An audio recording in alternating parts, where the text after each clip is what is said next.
Bonjour et merci, je m'appelle Antoine Vigneault, c'est gentil de m'avoir invité au 3e festival Apple II France, au Masca à Castéra-Verduzan, lieu très intéressant. Et je vous invite à y venir régulièrement en dehors des périodes du festival.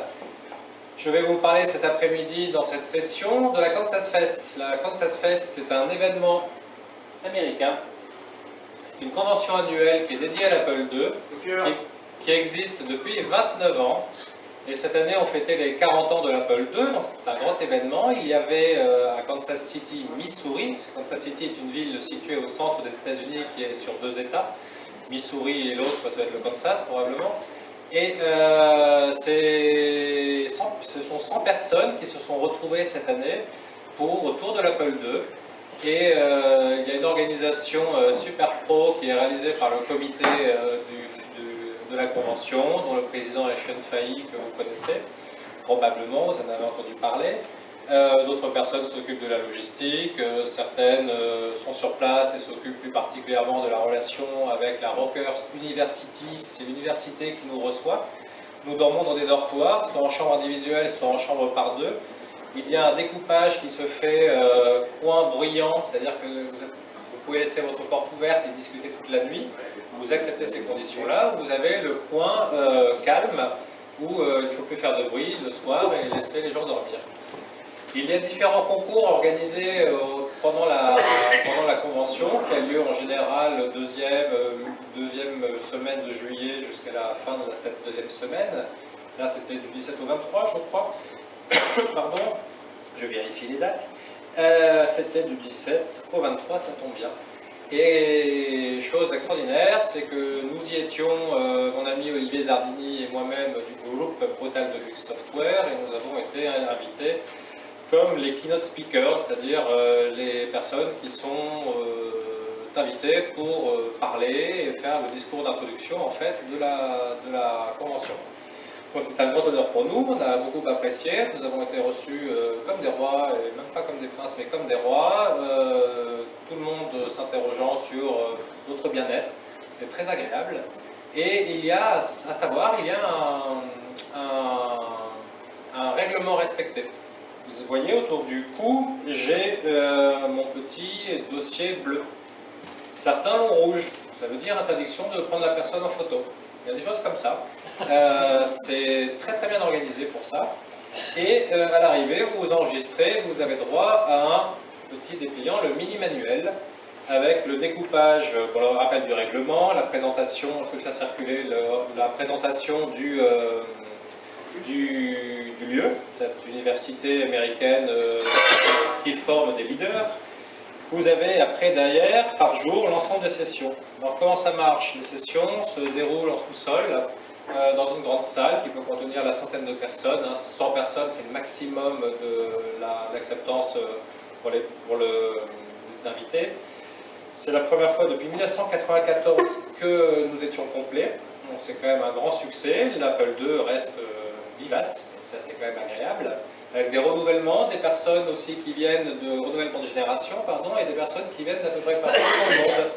Il y avait des Français, il y avait des Australiens, des Canadiens, des Américains, et ça vient de partout. C'est quand même super sympa. Et chaque session donc a lieu dans le sous-sol, comme je vous le disais, peuvent y participer, y assister ceux qui veulent, et vous pouvez très bien rester dans votre chambre, devant votre ordinateur, ou déambuler dans l'université, discuter, les repas sont à heure fixe, interdiction de boire, interdiction de fumer, on se comporte bien, on respecte les gens, on ne les traite pas de tous les noms, c'est très carré, c'est quand même très agréable. Et on y trouve, comme ici, des personnes qui ont une passion en commun, qui est l'Apple II, mais qui savent parler d'autres choses à chaque fois, et c'est ça qui est très agréable.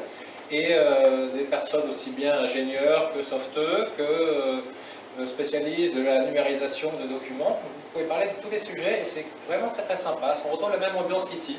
Bon, évidemment, c'est plutôt ici, on retrouve la même ambiance que là-bas. Mais c'est vraiment une chose à faire. Et quand je voyais Loz il y a 2 ans, quand il y avait participé, il était toujours souriant, bien accueilli. Et je l'ai vécu de l'intérieur, et c'est vrai. C'était une chose à faire, franchement, à visiter.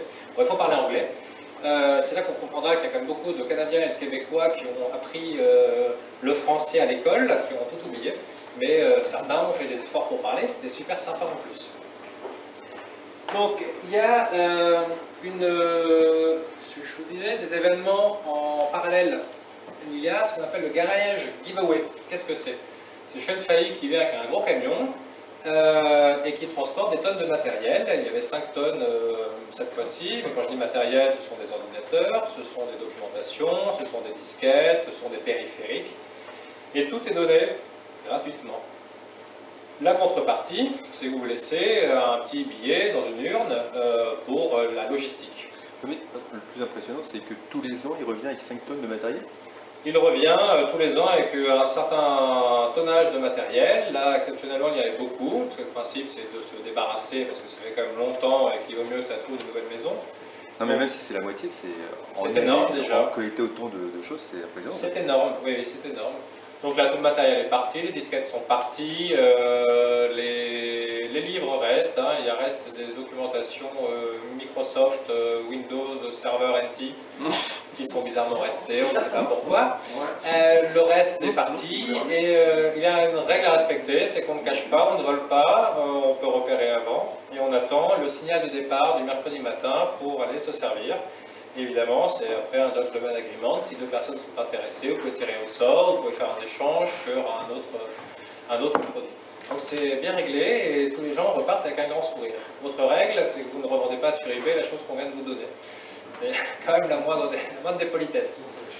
Ensuite, en parallèle des sessions, vous pouvez, comme je disais, rester dans votre chambre, votre dortoir. Et pourquoi? Parce qu'il y a un concours qui s'appelle le Hackfest. Et le Hackfest, ça consiste à proposer un comité de sélection et un jury, en fait, votre petit hack autour de l'Apple II ou pas. Là, il y a des personnes qui avaient réalisé un jeu pour Atari, une personne, Alain Zanchetta, qui a hacké un Sargon, le logiciel d'échecs, pour pouvoir envoyer en série, par port série, à un autre Sargon les coups qui sont joués pour que les 2 Sargons jouent entre eux. Et ça, c'est un pur hack et c'est très amusant. Il a eu la 3e place pour ça. D'autres qui ont fait le Simon Says, qui s'appelle Simon, le Pimpin, qu'on a tous eu dans notre jeunesse. Et voilà, il y a comme ça une dizaine de personnes qui ont participé. Vous gagnez des cadeaux à la fin. Il y a des cadeaux d'A2Even, des cadeaux de 8 bits option 8. Il y a voilà, de Charles Mangin. Et super sympa. Et vous avez également donc je me dis dans les sessions, les personnes qui parlent de sujets vraiment divers et variés, comme ici. On ne parle pas que d'Apple II, on peut parler d'autres sujets divers qui peuvent graviter sur style Mélissa Baron qui avait fait une session sur tout ce qui est quilting, etc. Vous pouvez parler de sprites compilés sur Apple II, donc là on revient dans le sujet. Donc c'est vraiment très vaste et c'est super sympa. Qu'est-ce qu'il y a d'autre? Des sorties. Le soir, on peut se faire des sorties cinéma. Après le dîner, on peut se faire un late diner run. Donc c'est un autre dîner un petit peu plus tard, dans un barbecue, parce que la spécialité est locale, et comme les autres, c'est les restaurants dits barbecue. Et ce qui fait la différence d'un barbecue à l'autre, c'est la sauce. Donc voilà, la viande, évidemment, n'est pas obligatoirement la même, mais elle est cuite à peu près de la même manière. Et après, on y ajoute la spécialité locale, qui est la sauce. Et donc nous avons été invités avec Olivier à parler de l'Apple II en France, d'original, hein. 2 Français qui font de l'informatique Apple depuis le début, le milieu des années 80. On a divisé notre présentation en 2 parties. La première, c'est le marché de la micro en France. Et parce qu'il était quand même très vaste, on a eu un nombre de machines assez impressionnant, entre les Thomson, les Victor, les Alice, il suffisait de prendre les revues de l'époque, hein, CTTP comme ça, et on avait 100 et quelques bécanes, et avec des processeurs différents et autres, et ils n'ont pas connu ça. Eux, le marché était beaucoup plus réduit. Et donc ils ont été très intéressés par ça, et évidemment, au cœur du sujet derrière, nous avons parlé de l'Apple II en France, et du début. C'est-à-dire les premiers imports de machines, de bons hommes qui partaient aux États-Unis en avion, qui achetaient directement des Apple II et qui les revendaient après. C'est-à-dire les débuts avec l'ISTC, les CIDEG, les Sonotech, les relations entre Apple qui s'occupait des relations internationales et de la commercialisation à l'étranger, qui avait passé un marché avec Sonotech pour que Sonotech devienne le distributeur officiel Apple au début des années 80, jusqu'à l'arrivée d'Apple Sidrine. Donc Pierre vous a parlé de l'origine du nom, Jean-Louis Gasset, rue Landrin, merci. Et après, la création d'Apple Computer France par Gasset, fin 82, début 83. Et ce que je précisais, c'est qu'à la fin de 1983, pour confirmer ce que disait Pierre sur le marché Apple, qui était le numéro 1 en France, hors États-Unis, c'est que sur le million de machines vendues fin 83, il y en avait 150 000 en France. Donc clairement, dans le business, hein, quand vous regardez le premier soft sorti, c'est des Sonotech ou machin, vous avez la Conta, la Mastoc, Sahari, Sahari Conta 8, Sahari Conta 9, c'est quand même super spécialisé, vous avez des boîtes à la même soft et vous sortez des cartes avec des chips spécialisés pour faire des applications métiers. C'était ce marché-là. On a eu les premiers distributeurs, Ciel Bleu, qui a importé des logiciels, des computers et autres, ou qui a publié aussi Jean-Louis Le Breton avec Le Vampire Fou, premier soft d'aventure en français. Pas le premier soft d'aventure, mais le premier soft d'aventure réellement en français. Et derrière, vous avez eu les édiciels, les boîtes ont senti le marché, se sont dit, tiens, il y a peut-être des choses à faire. Donc on a eu les édiciels, de Matra Hachette, les Wi-Fi logiciels, pléthore, hein. Si vous voulez voir ce qu'il y avait dans le marché français, vous allez sur boteldeluxe.fr/product/France et là vous aurez 100 et quelques éditeurs et avec le millier de logiciels français sortis, c'était quand même très très riche.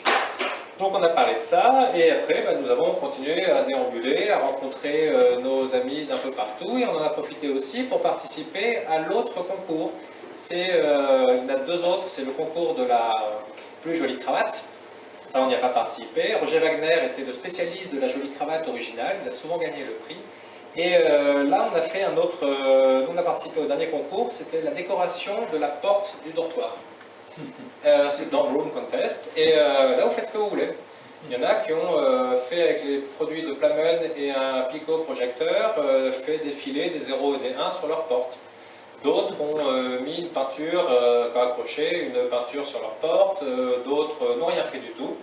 Ont repris l'enveloppe qu'on leur avait donnée au début, ont posé ça et ont expliqué que dans le cadre de la protection de la nature, ça ne servait à rien de faire autre chose. C'est aussi quand même une approche qui est différente mais qui se tient.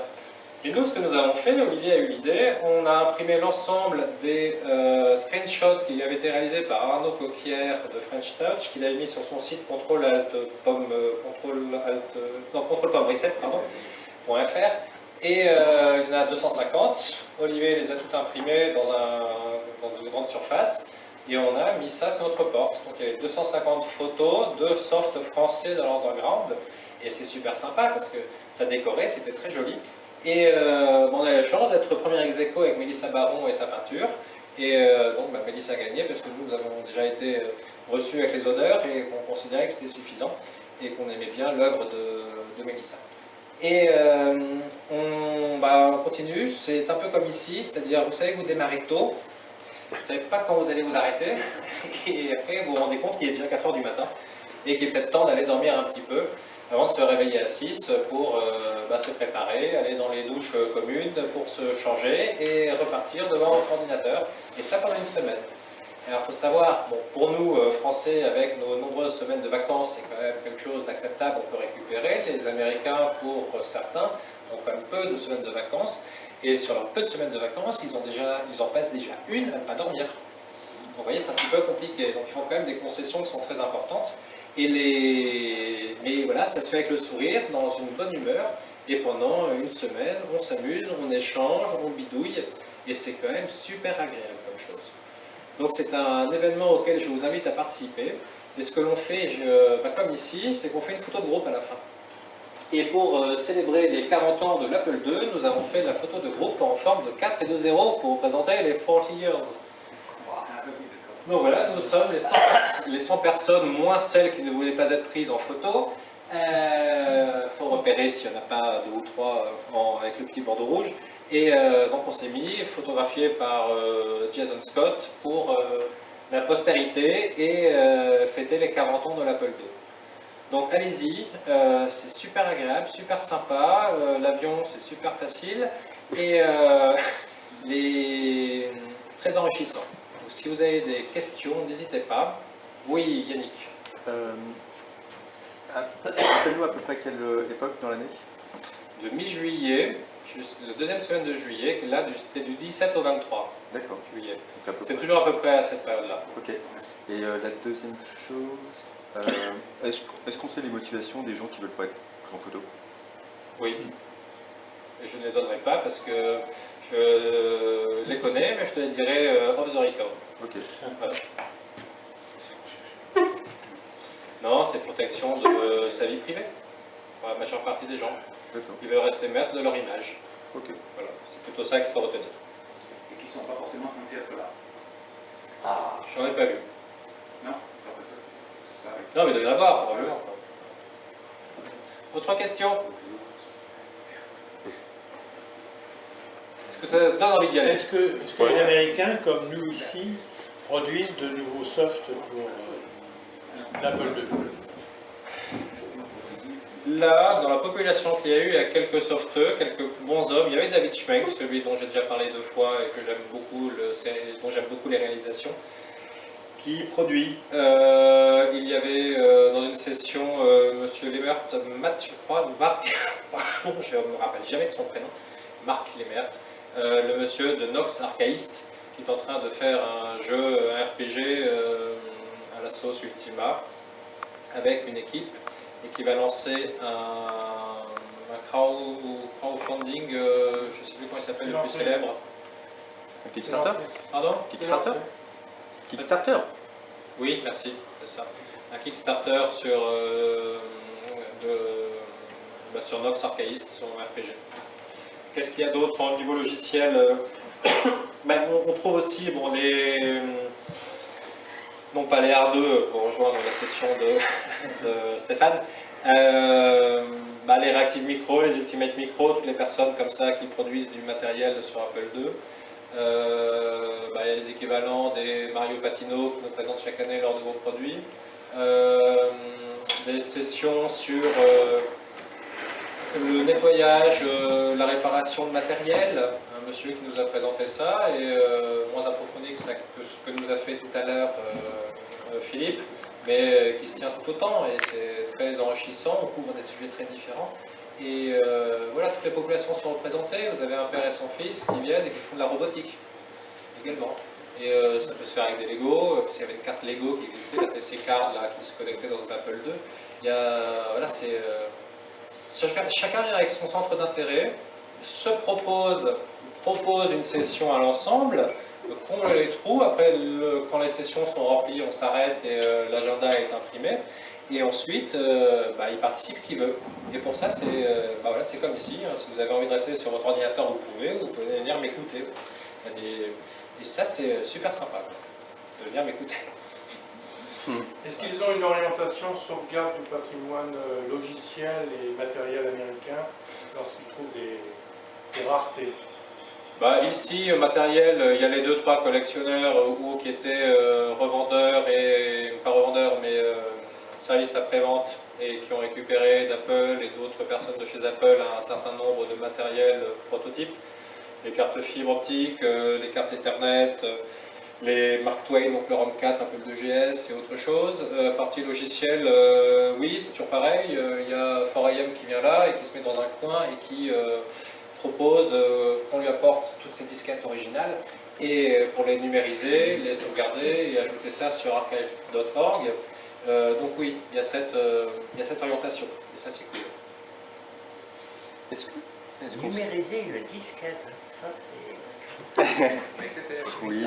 On numérise une disquette parce qu'on pense que dans 25 ans, il ne sera plus lisible, qu'on n'aura plus le lecteur pour le lire. Vu la densité d'enregistrement sur disquette, moi je pense que la disquette sera encore lisible dans 25 ans.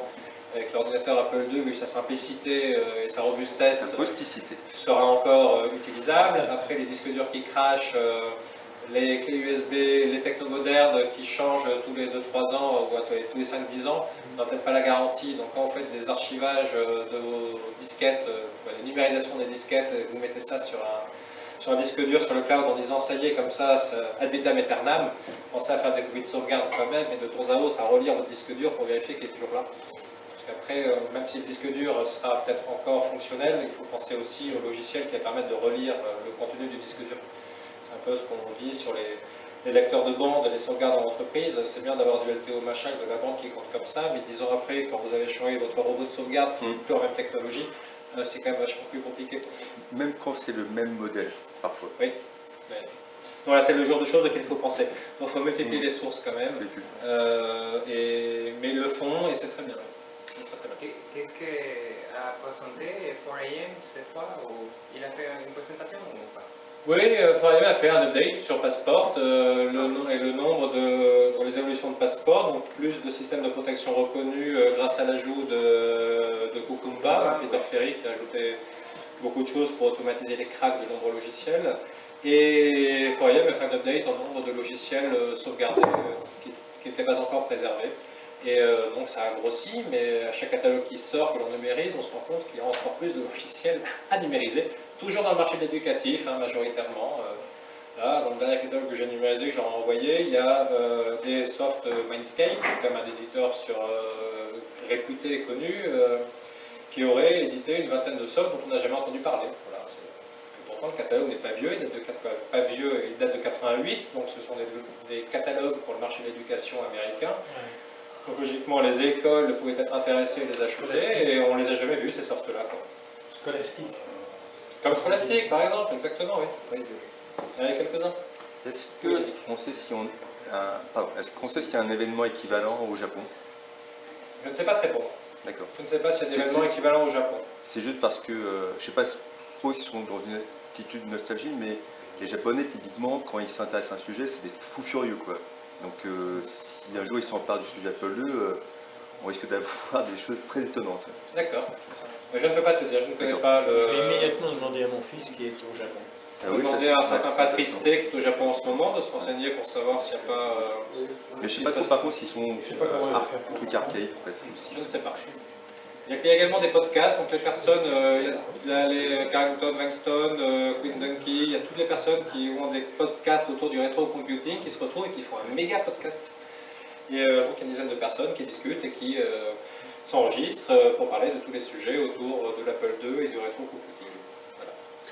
Où est-ce qu'on peut voir les photos de cette année-là? Alors les photos de cette année seront à deux endroits. Il y en a une certaine partie qui se retrouve sur le site kansasfest.org où vous pouvez vous enregistrer, vous avez des informations. Il y a une mailing list Kansas Fest également. Là il y a moins de photos, c'est plus du texte.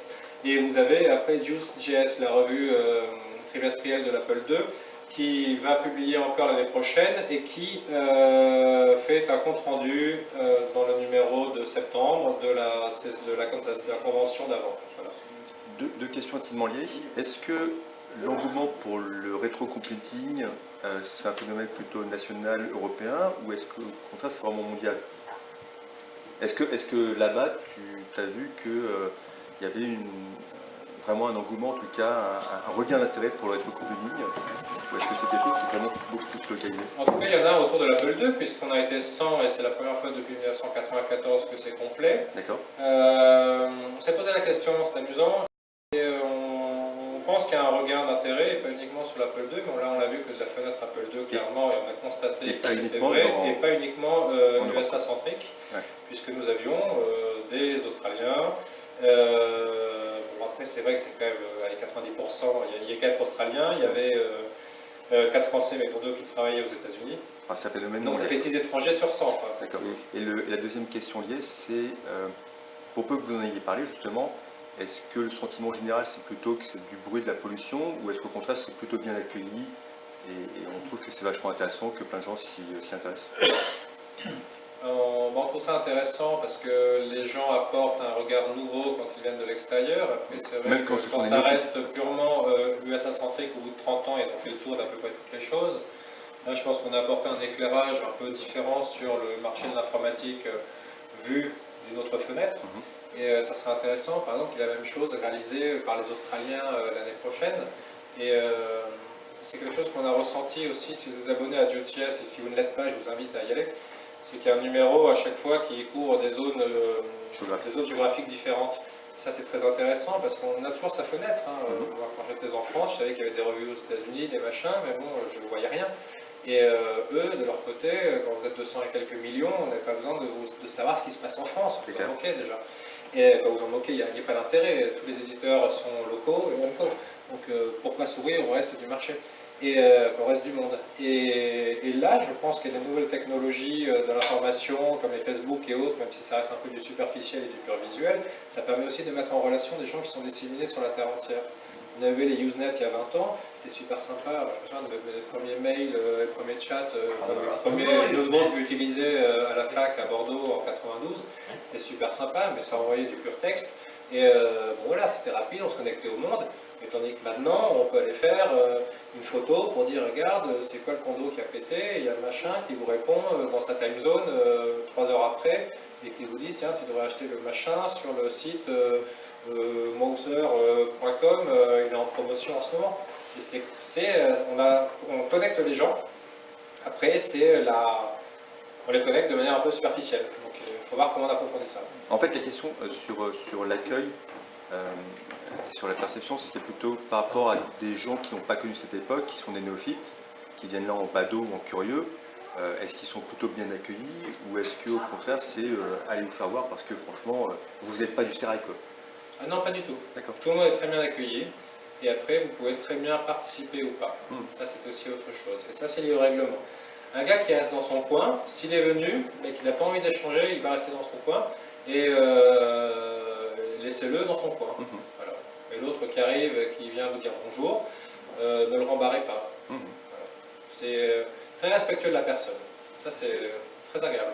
Est-ce que la crapule a été bien accueillie? La crapule a été bien accueillie. De Villain, surtout la version anglaise. Certains se sont offerts la version française, mais c'est une vingtaine de ventes là-bas. La version anglaise à 90%. Autre question? Est-ce que ça vous donne envie d'y aller? Oui. Parce qu'il y a des golden tickets qui sont offerts par un généreux et discret bienfaiteur.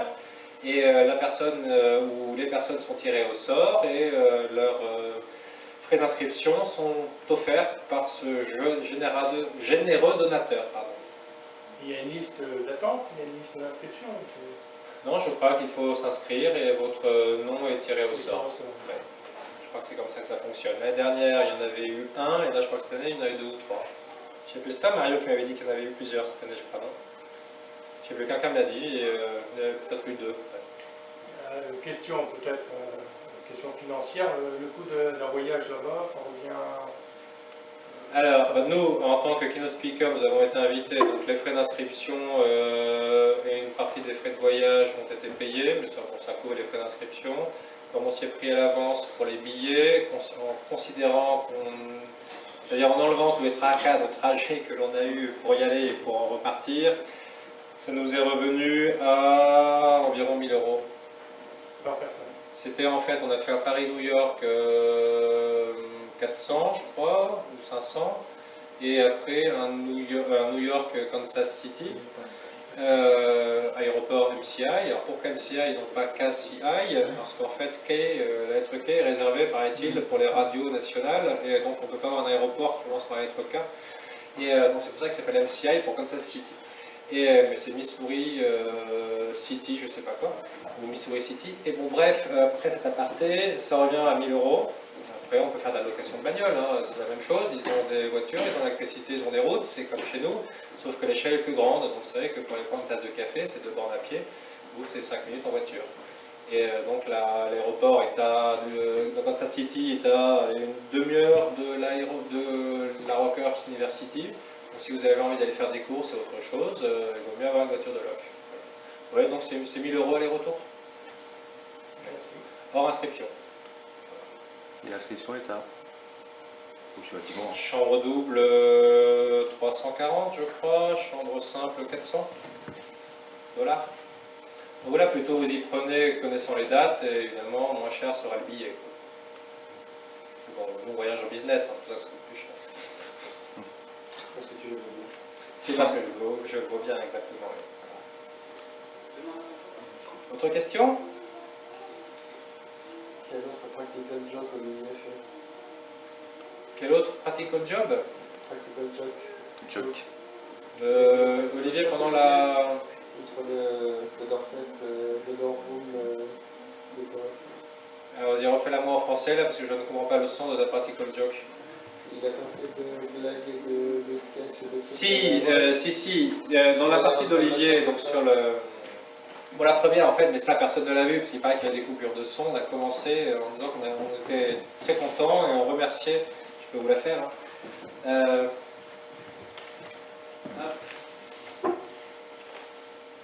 Donc, je ne vais pas vous faire toute la session parce que ça va durer 2 heures. Zoup. Normalement, elle est là. La voilà. Donc, je vais vous le faire en français avec l'accent français, hein, c'est plus marrant que le français, de l'anglais avec l'accent français. Mais voilà, merci à vous tous de nous avoir invités. Nous sommes vraiment très honorés d'être les keynote speakers cette année à la Kansas Fest pour parler de notre machine de prédilection, la machine que l'on a toujours aimée, que l'on chérit depuis des siècles, qui est l'Atari ST. Et parce que l'Atari ST, bon, malgré le problème de police de caractère, comme ça, c'est Fest, ça se termine par S et T, donc ça faisait Atari ST, c'était très sympa. Et donc nous sommes Antoine Vigneault et Olivier Zardini du groupe Speedball 2, et un groupe très célèbre dans le monde de l'Atari ST. Et l'Atari ST, c'est quoi? On va vous présenter en fait sous forme de S-Table of Contents les modèles, le marché français, la concurrence. Sachant que les modèles, il y en a eu beaucoup, hein, c'est pour ça qu'à table, moi je peux faire le cake hier soir sur les modèles Atari ST parce que j'ai passé une demi-heure à changer tous les modèles Atari ST et je les ai environ découverts à hauteur de 80%. Moi je pensais qu'il y avait 520 STF et 520 STE et voilà, et Mega ST, TT et bidule, mais je connaissais pas. Je connaissais même pas le 130. Ouais, les 130, le 260, le 520, le 500 plus. À faire en anglais, c'est un peu chiant parce que c'est sympa, 100, 130, 260 et bidule. Quand on a pléthore, vous passez assez vite. Mais bon, voilà, donc cette machine que l'on a beaucoup aimée, on les a tous à la maison et on les chérit, et on les allume une fois par an quand même pour vérifier qu'ils fonctionnent très bien. Et mais bon, ce qui est intéressant, c'est le ST-The French Market, avec, on sait qu'il y a eu quand même plus de 6 millions de machines vendues pendant la durée de vie de la bécane, hein, à comparer aux millions d'Apple IIgs vendus, et dont 750 000, paraît-il, en université, en école. Là, c'est un marché qui est plutôt, évidemment, il y a le marché musical avec les prises MIDI & Co, mais c'est quand même un marché domestique majoritairement. Et 550 000 vendus en France. Et il y a beaucoup de logiciels. À 2h du mat, ça va m'embêter de continuer la presse, donc j'ai dit qu'il y avait beaucoup de logiciels, et aller voir sur Atari ST Mania, il y en a eu énormément, je crois plusieurs milliers de logiciels sur Atari ST, donc c'est quand même une grande réussite. Mais bon, après, il fallait aussi s'intéresser à la concurrence, et c'est là qu'on faisait la bascule vers le marché de l'Apple II, en ne mettant comme concurrent de l'Atari ST que l'Apple II GS. Donc voilà. Donc on s'est bien marré. Il faut le faire avec de l'humour. Faire passer des messages comme ça avec de l'humour. Et c'était très bien. Et comme je le disais tout à l'heure, j'allais vous faire circuler le fascicule. Donc regardez-le. Et après, je prépare une photocopie pour Silicium pour qu'il l'imprime pour l'Apple II Festival France de l'année prochaine. Non, mais tu dois le scanner quand même. Oui, je vais le scanner. Ouais, pas de souci. Tu peux réserver tes billets pour l'année prochaine? Alors, ça faisait très long. Perso, je donne mon avis. Sujet sensible. On va essayer d'en faire une. Nous sommes en famille. Ça se fait pas tous les ans, ça. Non, ça faisait des années que je voulais y aller. J'aimais toujours lire les comptes rendus qu'il y avait dans Tuse.js. Après, j'ai de nombreux copains qui y sont là-dedans. Et c'est bien d'échanger avec eux par Skype et autres, mais aller serrer une paluche, discuter, boire une bière, c'est quand même très sympa aussi. Les relations ne sont pas les mêmes. Faire du check-hands, c'est quand même super important. On peut, par écrit ou autre, il y a toujours une interprétation qui se fait sur le texte. Donc il ne faut pas se tromper. Et il ne faut pas interpréter. Il faut voir la personne en face, ça simplifie la vie. Pardon. Et donc ça faisait des siècles, au moins 29 ans que je voulais y aller. Donc là j'avais dit à Olivier, moi j'ai envie d'y aller, mais on s'était dit qu'on n'irait que pour présenter quelque chose. Bon là, rien eu à présenter, sauf la keynote, et donc le marché français, mais c'était pour présenter un jeu ou un logiciel d'Apple II ou de l'Apple IIgs. On avait quand même... C'est aussi la motivation de la crapule, si vous voulez, c'était... J'ai écrit la crapule en mai 2017, pourquoi? Parce que, un, j'avais envie de le faire, mais deux, c'était le meilleur moment pour le faire, c'était de montrer quelque chose aussi à la Kansas Fest, là, ici. Et donc on est allé, Olivier a suivi, a bien organisé les choses autour, et Et c'est vrai que je ne regrette pas. Donc clairement, j'ai envie d'y retourner la semaine prochaine, ma chérie. L'année prochaine, pas la semaine prochaine. Vous voyez le lapsus? Voilà. Pourquoi tu fais la tronche? Non, quand on rapporte ça, voilà, au Quand prix, elle a été au prix de la trempée dans les semaine, écoles comme ça ça, fait qu'elle pas sait très qu'elles sont cher. pas contentes. Et est-ce alors, pour continuer le sujet de la déplacement sur la Campus Fest, est-ce qu'il y a des sessions offertes pour des cours qui accompagneraient les participants ou est-ce qu'elles sont cantonnées à rester sur le campus Mais tu peux très bien sortir, il faudra payer sa chambre. Oui, non, mais est-ce qu'il y a des activités proposées Est-ce qu'il y a une incitation en marge d'Amago des sessions Campus Fest? Non. Donc il faut se faire son programme séparé. Oui. Oui, il faut faire un programme séparé. Après, c'est comme ici, tu es libre de participer ou pas. C'est l'exemple que je donnais avec la personne qui peut rester dans son coin. Donc, tu peux très bien venir à 2, à 3, à 4 et en avoir qu'un qui participe aux sessions. Et c'est tout. Les autres, il faut les occuper. Après, il y a le grand mall, hein, tu prends la bagnole et tu prends ta voiture et hop. Après, il n'y a plus de carte de crédit qui fonctionne parce que tu as acheté des jeans 3 fois moins cher qu'en France. Voilà. Sauf moi, ma chérie, je n'ai pas dépensé d'argent.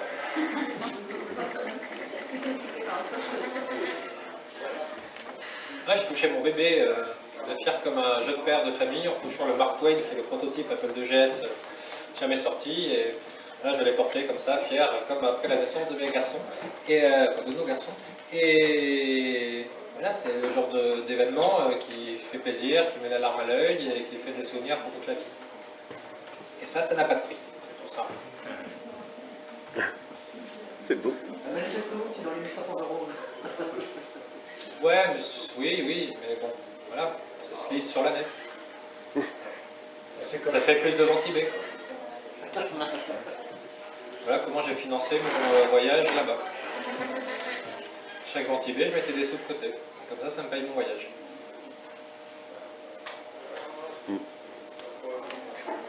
Bien, merci. Parfait. Et je vous invite